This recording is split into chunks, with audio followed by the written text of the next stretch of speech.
Olá, alunos e alunas do nono ano. Nessa aula, nós vamos falar sobre as principais características dos governos que assumiram a presidência da República no Brasil no período após a saída de Getúlio Vargas, que deixou o governo em 1945, até o início da ditadura militar em 1964.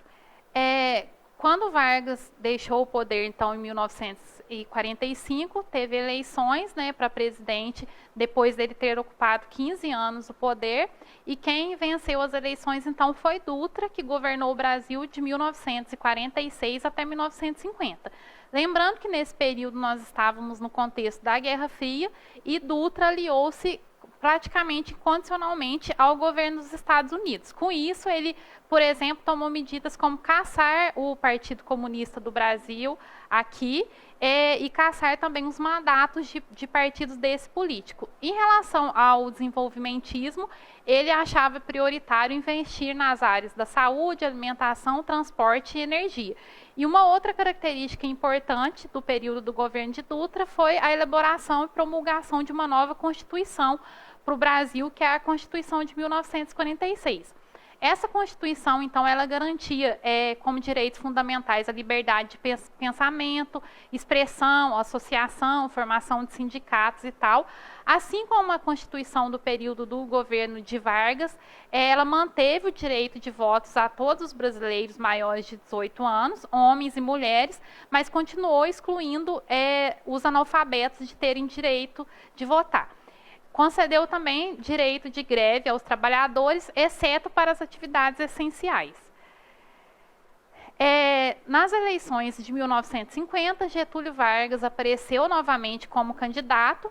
Então, ele venceu essas eleições com uma grande maioria dos votos, e a gente teve, então, o período do segundo governo de Getúlio Vargas, que foi de 1951 até 1954. Ele retomou algumas coisas que ele já havia feito no período que ele estava no poder, de 1930 a 1945.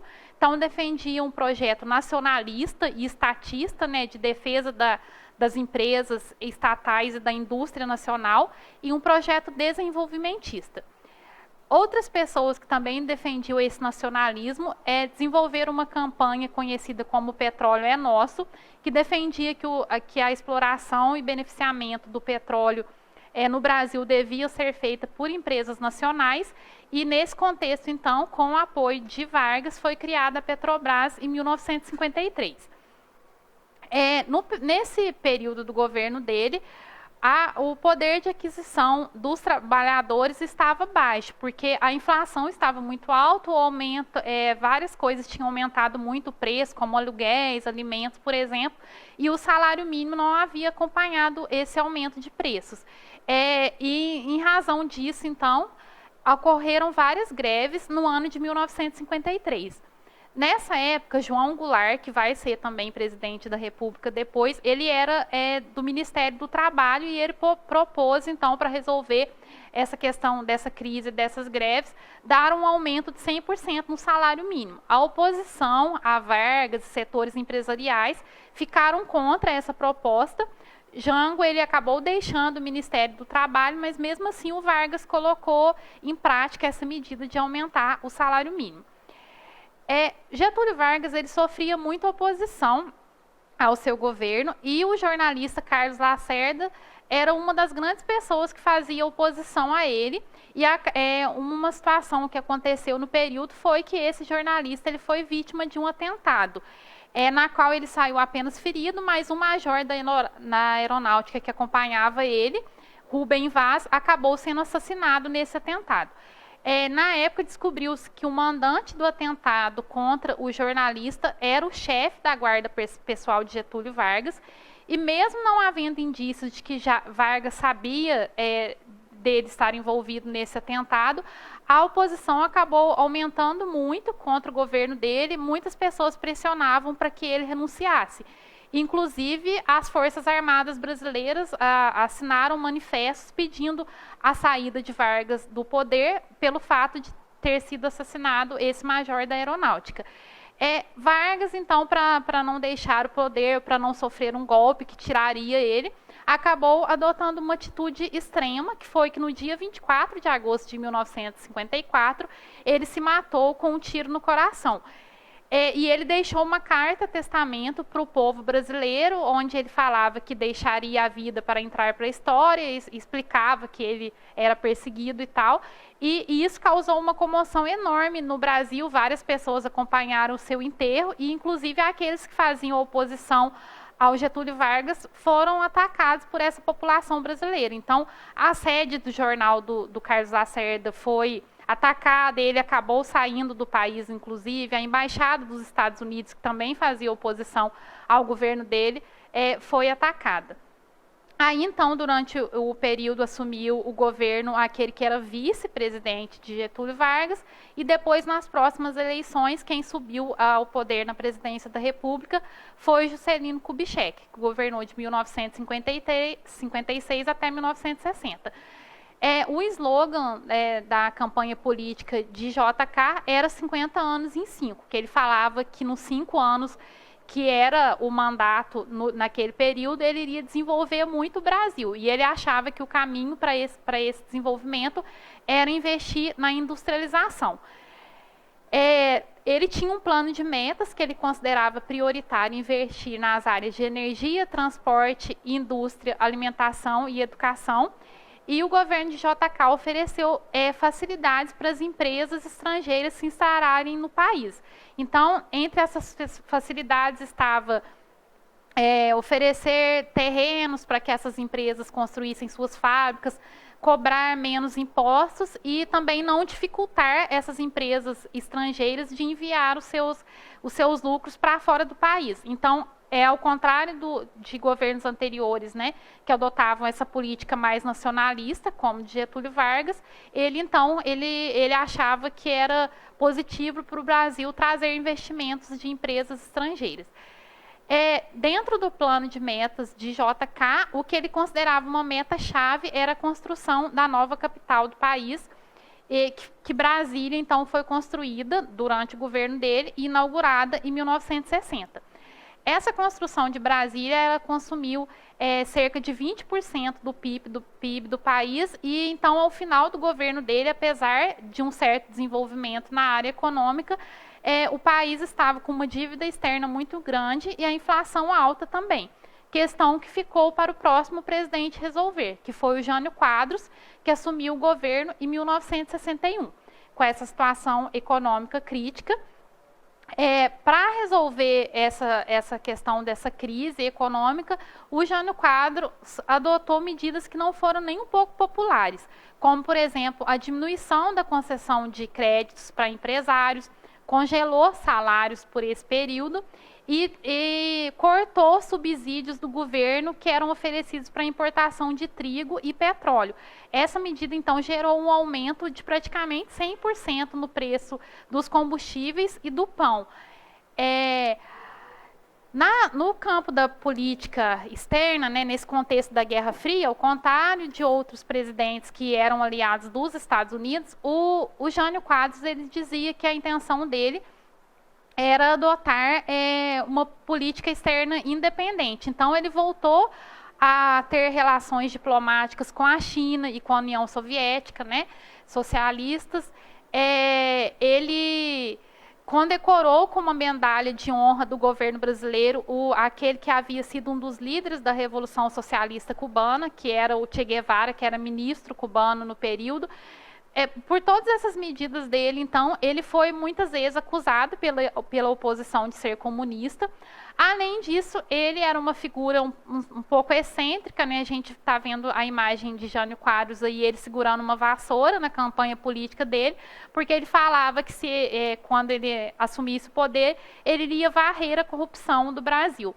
E, além disso, ele adotou medidas como proibir as brigas de galo, proibir o uso de biquínis, todas medidas populares. Então, a oposição ao governo dele era muito forte e ele acabou renunciando. Em 25 de agosto de 1961, ele renunciou. Algumas pessoas, alguns pesquisadores acreditam que a intenção dele era que a massa da população pedisse para ele continuar no poder e, com isso, ele voltasse com mais força, mas não foi isso que aconteceu. ele renunciou, e aí quem deveria assumir o poder, então, era o vice dele, João Goulart. O João Goulart ele não estava no Brasil quando o presidente renunciou, então tentaram impedir ele de assumir o governo, porque o João Goulart ele também, a oposição associava ele nesse contexto da Guerra Fria de defender o comunismo internacional.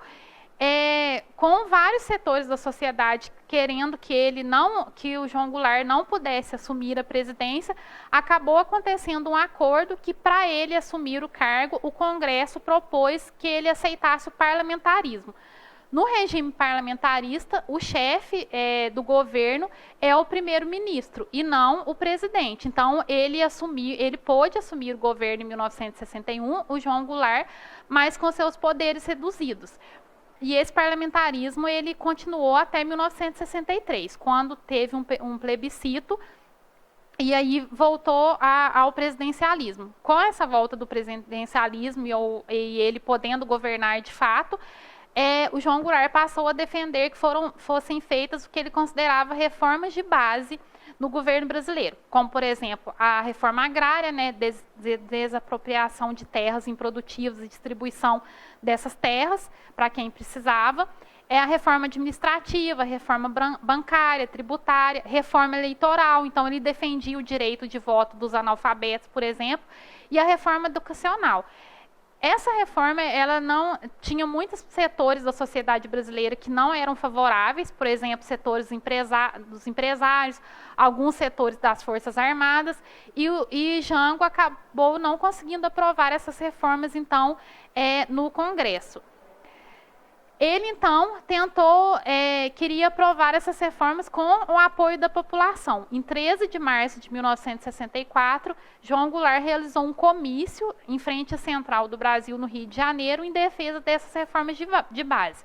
Nesse comício, ele assinou decretos que previam, por exemplo, a estatização de algumas refinarias de petróleo e a separação de algumas terras improdutivas que seriam distribuídas para início dessa reforma agrária que ele propunha. A oposição, que não concordava com essas reformas defendidas por João Goulart, organizou uma passeata contra essas propostas dele, que foi feita no dia 19 de março de 1964, em São Paulo, e essa passeata contra as reformas de João Goulart ficou conhecida como Marcha da Família com Deus pela Liberdade. Aí ao lado nós temos a imagem de João Goulart nesse comício realizado no Rio de Janeiro. Acabou que o João Goulart ele foi retirado do poder em março de 1964 através de um golpe militar, ou muitas vezes chamado de golpe civil-militar, que retirou ele do poder.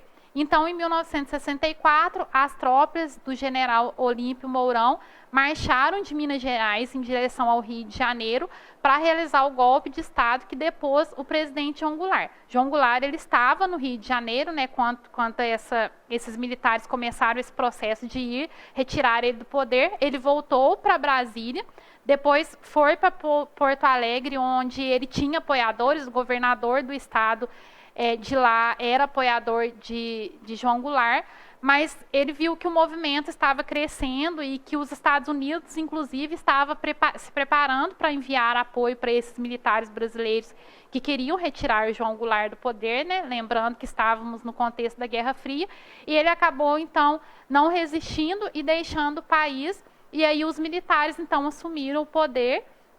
E com a ajuda de alguns civis, por isso que algumas vezes o golpe ele é chamado de golpe civil-militar, porque o governador de Minas Gerais, por exemplo, deixou essas tropas militares se deslocarem para retirar ele do poder. Outros setores empresariais e tal apoiaram o golpe. E isso, então, colocou fim a esse período democrático da história do Brasil, que foi de 1946 a 1964, e iniciou o período que a gente chama de ditadura militar, que é o assunto da nossa próxima aula. Fiquem bem, até lá!